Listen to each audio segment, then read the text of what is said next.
Hola mis amigos, volvemos a reencontrarnos, como hacemos todas las semanas, a través de TV Canal 10. Vamos a seguir hablando hoy sobre el tema de los corsarios artiguistas, pero antes tengo algo interesante para todos ustedes, fundamentalmente para todos los riverenses.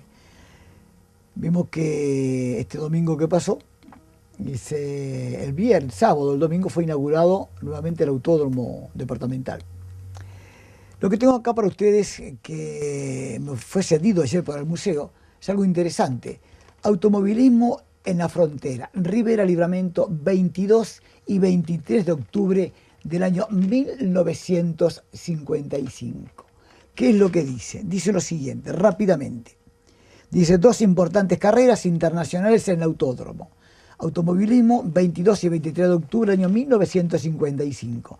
Categoría estándar, turismo, carretera. Categoría turismo, carretera. Recorrido total, 81.300 metros. Lo interesante es lo que sigue a continuación.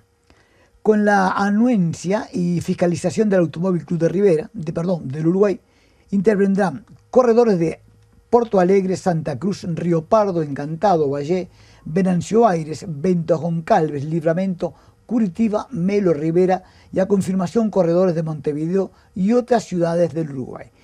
Sábado 22, pruebas de clasificación desde las 15 horas, domingo 23, 15 horas, largada la categoría estándar y seguidamente la categoría preparación libre. Y detrás, y debajo del afiche, nos presenta la llegada y la salida del autódromo y cómo era, y que según me dijo hoy en la mañana el intendente, fue modificado en la forma diferente en la que está acá.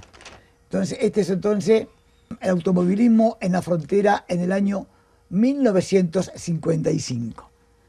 Y aquí tenemos otro interesante, el del 17 de noviembre del año 1957. Autódromo Parque Gran Bretaña. Organiza el Automoto Club Rivera Libramento. Fiscalizado por el Automóvil Club del Uruguay, Federación Uruguaya de Motociclismo, Federación del Interior del Automovilismo. Tres grandes competencias internacionales. Entonces, dos afiches interesantes, uno correspondiente al año 1955 y otro correspondiente al año 1957. En lo referente al tema que hemos estado desarrollando, ¿escucharon nuestro programa? Todos los días a través de Cristal FM 96.9 de 8 a 9 de la mañana y de 8 a 9 de la noche, ¿sí? De 20 a 21 horas. Y los sábados de 10 y 45, 11 y 45 a través de CX 144 Radio Rivera. Ahí nosotros estamos desarrollando un tema interesantísimo, que son los corsarios de Artigas. Hemos recibido varias preguntas a lo largo de la semana. Acá están algunas de las preguntas que nos han hecho y vamos a tratar de contestarla acá mostrando el armamento utilizado por los corsarios. Primera pregunta, ¿cómo se cargaban los cañones en la época de los corsarios? Bueno, los cañones, acá tenemos una muestra de un cañón. Es un cañón un poco atípico porque no es un cañón común, sino que es un cañón contra abordaje o de abordaje. ¿Qué quiere decir?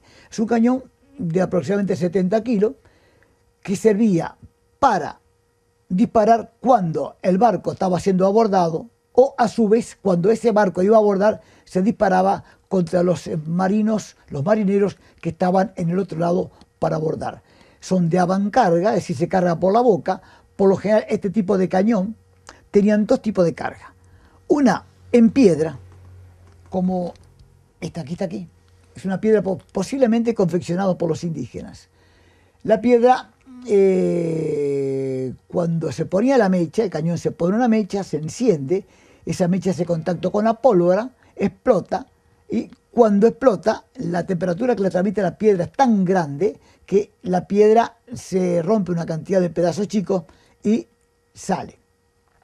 Entre la piedra y la pólvora, por lo general, se ponían pedazos de plomo. Una descarga de plomo hirviendo, tremendo. No mataría a nadie, pero el dolor causado por la quemadura del plomo cuando penetra en forma de agua, en forma de gota, en el cuerpo debe ser algo espantoso. Me comentaban arqueólogos amigos en Estados Unidos que han encontrado restos óseos donde en algunos brazos, piernas y cara presentan quemadura posiblemente de esto mismo que estamos hablando nosotros, de plomo derretido. Pero lo interesante es que sobrevivieron a eso. Entonces, ese es el fin fundamentalmente del abordaje. El cañón, por lo general, la carga era de plomo, trozos pequeños de plomo que se iban cortando, que al contacto con la pólvora, 4 o 5 kilos de polvo, los derretía en forma inmediata y salía en forma de lluvia. Esa es la forma fundamental en que o bien se atacaba el barco que se iba a abordar o bien el barco que iba a ser abordado se defendía. ¿Qué diferencia hay entre un pirata y un corsario? La diferencia, mis amigos, es abismal. En la medida que el pirata ataca a quien sea, no está regido por ninguna reglamentación, ningún código, ningún articulado. Ataca cualquier barco. El corsario no. En el caso de los corsarios artiguistas, ellos estaban autorizados por el reglamento de corso solamente a atacar dos tipos de embarcaciones: las naves portuguesas y las naves españolas. No tenemos antecedente de que ningún corso artiguista haya atacado una nave que no fuera ni portuguesa ni española. La diferencia entre corsario y pirata es abismal. Vuelvo a repetir, los corsarios tienen un código de comportamiento. Los corsarios están al servicio de un país que le da patente de corso y los autoriza a atacar los barcos de bandera que son enemigas a ese país. En nuestro caso eran los españoles y los portugueses. El pirata no. Pirata ataca cualquier nave y no tiene un código de comportamiento ni está reglamentado por ningún articulado, como en el caso de que no lo podemos decir acá porque el tiempo es muy corto y es muy extenso, el articulado establecido por Artigas, el articulado del corso. Entonces, en eso estriba fundamentalmente la diferencia entre pirata y corso. El armamento, otras preguntas que me hacen acá, y tengo que ir un poquito rápido porque tenemos poco tiempo. ¿Qué armamento utilizaban los corsarios? Bueno, el armamento utilizado por el corsario fundamentalmente en alto porcentaje era, en la medida que estaban abordando, el arma blanca. Y si no, pistolas y fusiles de chispa. Nosotros tenemos antecedentes, por ejemplo, de un gran corsario, del cual estuvimos hablando ya a lo largo de esta semana y semana anterior, y el sábado también en Radio Rivera, unos grandes corsarios artiguistas, que fue el capitán Juan de Daniels, que habiendo tomado patente de corso en Baltimore, habiendo sido entregado su patente por el cónsul americano Halsey, armó su nave en guerra y se puso a las órdenes de Artigas y le hizo más de 35 a 45 piezas en alta mar. Y no solamente eso, desplazaba esa embarcación aproximadamente 200 toneladas y llegó a tomar dos barcos de guerra, dos naves de guerra. Una de 450 toneladas, una nave española que portaba 25 cañones, y también le tomó una nave portuguesa que portaba 16 cañones, que desplazaba 320 toneladas. La audacia de este corsario artiguista no tuvo límite, a tal punto que en un momento determinado, al parecer, en el puerto de Montevideo había un barco con muchos prisioneros artiguistas y Artigas le pide qué se podía hacer por esos prisioneros, y este corsario artiguista, el capitán Juan de Daniels, entró a los cañonazos en Montevideo, y esto lo sabemos por un relato que le hace Rivera a uno de sus oficiales. Entró a cañonazos, tomó la nave enemiga con los prisioneros y se retiró con la nave a los cañonazos de Montevideo. La historia de este corsario es conocida en gran parte gracias a las investigaciones realizadas por el investigador Agustín Veraza, en cuyas investigaciones, desde el punto de vista del apoyo que tuvo Artigas de los corsarios, realmente es interesante y pienso que aún no ha sido superado. Esto que está aquí, mis amigos, es una bala de hierro, de un cañón de avancarga. Vuelvo a repetir, no sé si fui explícito cuando me preguntaron cómo se cargaba este cañón. Este cañón se carga por la boca, se pone pólvora, es pólvora negra, luego se pone un tipo de estopa o algo que separe la polva de la munición o del plomo, se pone una mecha, se prende la mecha hace contacto con la pólvora y explota. Esto que está acá es una bala de hierro aproximadamente de 1,5 libras, ¿no? Son balas pequeñas, cañones pequeños, porque ya hablamos nosotros que son cañones de abordaje. Y lo interesante es que esta ya fue tirada, está deformada. Esta fue encontrada en la costa de Paysandú, bien frente a la zona de Perucho Verne, lo que indicaría que existe posibilidad que haya pertenecido a alguna de las baterías artiguistas que estaban en la costa de Paso Vera. Aunque realmente en ese entonces ya teníamos algunas baterías, algunos cañones, perdón, de 4 y 5 libras. Lo interesante de todo esto es que esas baterías de Paso Vera y Perucho Verne en la costa enterriana también, detrás de la isla del Queguay, que es una isla oriental, es una isla uruguaya, durante muchísimo tiempo estuvieron apoyando el pasaje de nuestros barcos que, saliendo de Purificación con patente de corso artiguista, remontaban un principio los grandes ríos Paraná y Uruguay. Posteriormente, cuando los puertos fueron tomados por los portugueses, los puertos de la Colonia y de Purificación, esos barcos salían directamente de Baltimore y salían de Purificación, pasaban por Paso Vera, eran saludados con los cañones de Paso Vera, pasaban por Perucho Verne, eran saludados y de ahí se remontaba. Hablamos nosotros que hubo dos organizaciones marinas artiguistas, una mercante que recorrió todo el río Uruguay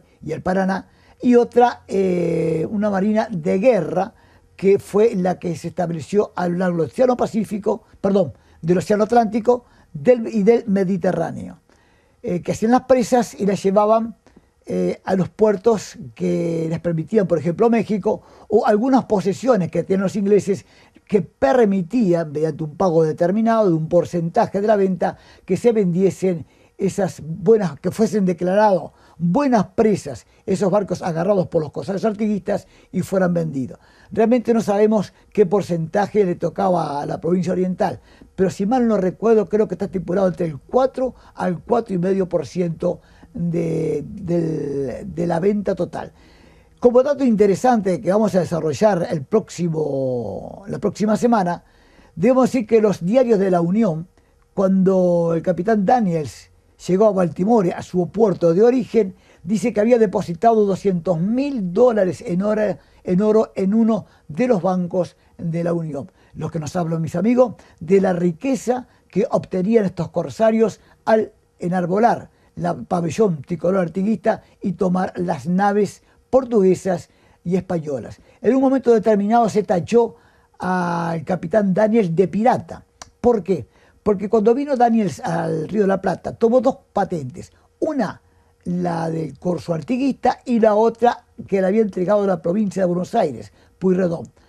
Desconocemos los motivos por el cual él renunció a la patente de corso de Buenos Aires y solamente quedó con la patente de corso artiguista, lo que no le permitió que sus buenas presas, sus barcos tomados, fueran vendidos en Buenos Aires.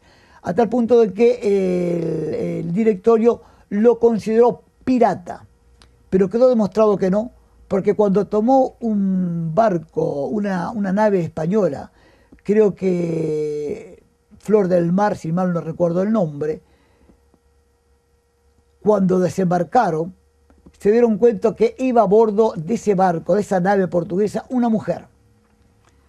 Y este hombre, demostrando un acto de, lo que podemos decir un chevalier, un caballero, lo que hizo fue desembarcar los prisioneros portugueses que iban en su barco de guerra, que se llamaba el Irresistible, que me había olvidado decirlo, los reembarcó en ese barco portugués y en honor a esta señora que estaba navegando, que era la única mujer, perdonó el barco y ese barco volvió nuevamente a destino. Y esto está totalmente documentado, Veraza lo documenta, porque en los diarios de la época, en Lisboa, se comenta este acto de